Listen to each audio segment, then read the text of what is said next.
Hi అండి. ఈరోజు video వచ్చేసి జొన్న పిండితో టేస్టీగా చేసుకునే దోసలు వేసి చూపిస్తున్నాను. బరువు తగ్గాలనుకున్న వాళ్ళకి, షుగర్ పేషెంట్స్‌కి, జిమ్ చేసే వాళ్ళకి, హెల్తీ డైట్ బ్రేక్‌ఫాస్ట్ చేయాలనుకుంటే ఈ జొన్న పిండితో ట్రై చేయండి. క్రిస్పీగా, సాఫ్ట్‌గా చాలా బాగా వస్తాయండి. ఈ జొన్న దోసలు మీరు ఎన్ని తిన్నా అస్సలు బరువు పెరగరు. చాలా బావుంటాయి. దీనికి కాంబినేషన్‌గా పల్లీ చట్నీ చిటికెలో రెడీ చేసేయొచ్చు. ఈ 2 ఎలా చేయాలో ఒకసారి చూద్దాం రండి. ఇప్పుడు ఇలాంటి ఒక మిక్సింగ్ బౌల్ తీసుకొని ఒక కప్పు వరకు మినపగుళ్ళు వేసుకోండి. అదే కప్‌తో హాఫ్ కప్పు అటుకులు వేసుకోవాలి. ఇప్పుడు వాటర్ యాడ్ చేసుకొని డస్ట్ పోయేలాగా 2, 3 సార్లు వాష్ చేసుకోండి. ఇలా కడిగిన మినపప్పులో ఇప్పుడు వాటర్ యాడ్ చేసుకోండి.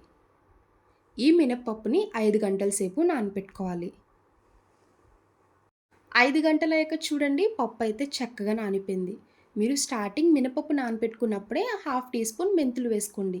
నేను మెంతులు వేసినప్పుడు వీడియో క్లిప్ మిస్ అయిందండి. ఇలా నానపెట్టుకున్న మినపప్పుని ఇప్పుడు మిక్సీ జార్‌లో వేసుకోవాలి. మినపప్పులో వాటర్ కొంచెమే కదండీ ఉంది. ఇంకా డైరెక్ట్‌గా వాటర్‌తోనే వేసుకోవచ్చు. ఇలా మినపప్పు మొత్తం మిక్సీ జార్‌లోకి వేసుకున్నాక మూత పెట్టుకొని మెత్తగా మిక్సీ చేసుకోవాలి. చూడండి వీడియోలో చూపిస్తున్నట్టు ఇలా మెత్తగా మిక్సీ చేసుకోవాలి.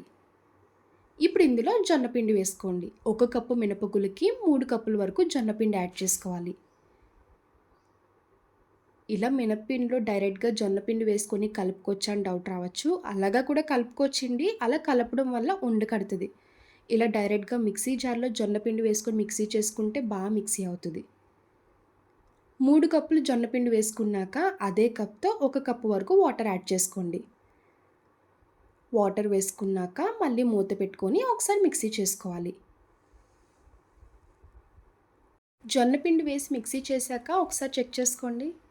చూసారు కదా రెగ్యులర్ దోసపిండి ఎలా ఉంటదో ఆ విధంగానే ఉంటదండి కన్సిస్టెన్సీ. మీరు వాటర్ యాడ్ చేసుకున్నప్పుడు చూసుకొని వేసుకోండి. ఇప్పుడు ఈ పిండి మొత్తం తీసుకొని బౌల్‌లోకి వేసుకోవాలి. ఇలా పిండి మొత్తం వేసుకున్నాక మూత పెట్టుకొని 5, 6 గంటల సేపు పక్కన పెట్టుకోండి. పిండి కొంచెం పులిస్తే టేస్ట్ బావుంటది. సాఫ్ట్‌గా కూడా వస్తాయి. ఈ జొన్న దోసల్లోకి సింపుల్‌గా, టేస్టీగా రెడీ చేసుకునే పల్లీ చట్నీ చేస్తున్నానండి. స్టవ్ ఆన్ చేసి కడాయి పెట్టుకున్నాక 1 కప్పు వరకు పల్లీలు వేసుకోండి. స్టవ్ సిమ్‌లో పెట్టుకొని ఈ పల్లీల్ని పచ్చివాసన పోయే వరకు వేయించుకోవాలి. చూడండి పల్లీల్ని ఇలా వేయించుకున్నాక ఇప్పుడు ఈ పల్లీలు తీసుకొని ఒక ప్లేట్‌లోకి వేసుకోవాలి. ఇప్పుడు అదే కడాయిలో హాఫ్ టీ స్పూన్ ఆయిల్ వేసుకోండి. మీరు కారం ఎంత తింటారో చూసుకొని పచ్చిమిర్చి కట్ చేసుకొని వేసుకోవాలి. నేనైతే ఒక 5 వరకు తీసుకున్నానండి. ఇలా పచ్చిమిరపకాయలు వేసుకున్నాక ఒక 1 మినిట్ ఫ్రై చేసుకోండి. కడాయి ఆల్రెడీ హీట్‌లో ఉంది కదా! తొందరగానే ఫ్రై అయిపోతాయి. చూడండి ఇలా ఫ్రై చేసుకున్న పచ్చిమిర్చి కూడా తీసుకొని ప్లేట్‌లోకి వేసుకోవాలి. పచ్చిమిర్చి, పల్లీలు కొంచెం చల్లారాక ఇలా మిక్సీ జార్‌లోకి వేసుకోండి. పల్లీలు పైన పొట్టు తీయక్కర్లేదండి. డైరెక్ట్‌గా వేసుకోవచ్చు. ఇప్పుడు మిక్సీ జార్‌లో 3 వెల్లుల్లి రెబ్బలు, పావు టీ స్పూన్ జీలకర్ర, ఉప్పు వేసుకున్నాక కొంచెం వాటర్ యాడ్ చేసుకుంటూ మిక్సీ చేసుకోవాలి. చట్నీలో తాలింపు వేయడానికి అదే కడాయి పెట్టుకున్నాక ఆయిల్ వేసుకోవాలి. ఆవాలు, శనగపప్పు, మినపప్పు, ఎండుమిరపకాయలు. మీ దగ్గర కరివేపాకు ఉంటే వేసుకోండి. నా దగ్గర లేక నేను వేయలేదు. ఇలా తాలింపు వేసుకొని లైట్‌గా ఫ్రై చేసుకున్నాక ఇంకా స్టవ్ ఆఫ్ చేసుకోవాలి. ఇప్పుడు ఈ తాలింపుని చట్నీలో వేసుకొని కలుపుకోండి. 6 గంటలైక చూడండి పిండైతే పులిసింది. పైకి కూడా పొంగింది కదా! ఇప్పుడు గరిటె తీసుకొని ఒకసారి కలుపుకోండి.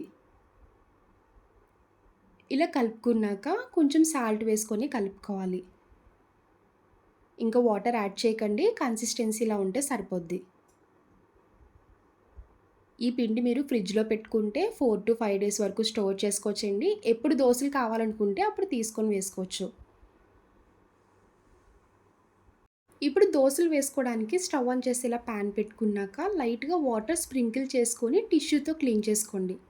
ముందుగా ఇలాగ దోసలు వేసుకున్నప్పుడు పాన్ క్లీన్ చేసుకుంటే దోసలన్నీ కూడా నీట్‌గా వస్తాయి. మీరు రెగ్యులర్‌గా దోసలు ఎలా వేసుకుంటారో అలానే వేసుకోవాలి. పల్చగా వేసుకుంటే క్రిస్పీగా వస్తాయండి. కొంచెం మందంగా వేసుకుంటే సాఫ్ట్‌గా తినడానికి బావుంటాయి. ఇప్పుడు లైట్‌గా ఆయిల్ వేసుకొని మీడియం ఫ్లేమ్‌లో పెట్టుకొని కుక్ చేసుకోండి. చూడండి ఇలా వన్ సైడ్ బాగా రోస్ట్ చేసుకుంటే సరిపోద్ది. 2 సైడ్‌లు కూడా కుక్ చేసుకోనక్కర్లేదు. ఇలా రెడీ చేసుకున్న దోసని ప్లేట్‌లోకి తీసుకోండి. ఇప్పుడు మిగిలిన అన్ని దోసలు కూడా అలానే వేసుకోవాలి. ఈ దోస పిండితో చాలా రకాల బ్రేక్‌ఫాస్ట్‌లే చేసుకోవచ్చండి. గుంట పొంగనాల్లా వేసుకోవచ్చు, సెట్ దోసలా వేసుకోవచ్చు, ఊతప్పంలా వేసుకోవచ్చు, ఆనియన్ దోస, ఎగ్ దోస ఇలా రకరకాలుగా వేసుకోవచ్చు. పిండి ఇలా రెడీ చేసుకొని ఫ్రిడ్జ్‌లో పెట్టుకుంటే రోజుకొక హెల్తీ బ్రేక్‌ఫాస్ట్‌లా చేసుకోవచ్చు. రెగ్యులర్ దోసలు ఎంత రుచి ఉంటాయో, ఈ జొన్న పిండితో దోసలు కూడా అంతే రుచిగా ఉంటాయండి. ఇలా దోసలన్నీ వేసుకున్నాక రెడీ చేసుకున్న పల్లీ చట్నీ పెట్టుకొని వేడి వేడిగా తినండి. ఇంకొక్కొక్కటి లాగించేస్తారు. ఒక్కొక్కళ్ళు అయితే ఈ దోసలు 5 వరకు తింటారండి. చాలా టేస్టీగా ఉంటాయి. బరువు తగ్గాలనుకున్న వాళ్ళకి, షుగర్ పేషెంట్స్‌కి ఈ దోసలు ఎన్నైనా తినొచ్చు. చూడండి దోసలన్నీ కూడా సాఫ్ట్‌గా, క్రిస్పీగా చాలా వచ్చాయి కదా! మీ దగ్గర జొన్న పిండి లేకపోతే ఇదే ప్రాసెస్‌లో జొన్నలతో కూడా చేసుకోవచ్చు. ఆల్రెడీ నేను జొన్నలతో చేసే వీడియో కూడా ఉందండి. లింక్ డిస్క్రిప్షన్‌లో ఇస్తాను. ఎవరైనా చూడలేని వాళ్ళు ఉంటే ఒకసారి చూడండి. చూసారు కదా హెల్తీ బ్రేక్‌ఫాస్ట్ రెసిపీ జొన్న దోసలు. నా వీడియో మీకు నచ్చితే లైక్ చేసి షేర్ చేయండి. ఫస్ట్ టైమ్ చూసేవాళ్ళు ఎవరైనా అయితే ప్లీజ్ అండి ఛానల్ సబ్స్క్రైబ్ చేయండి. బాయ్ అండి.